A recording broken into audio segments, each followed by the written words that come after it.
السلام علیکم حضرات۔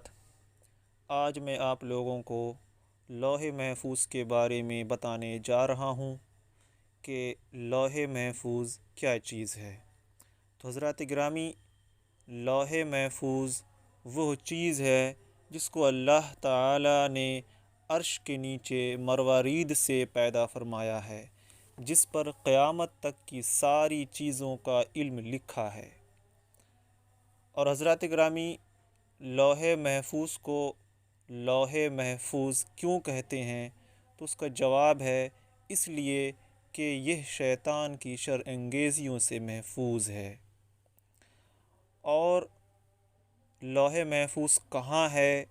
تو اس کا جواب ہے کہ لوح محفوظ 7ویں آسمان کے اوپر ہے۔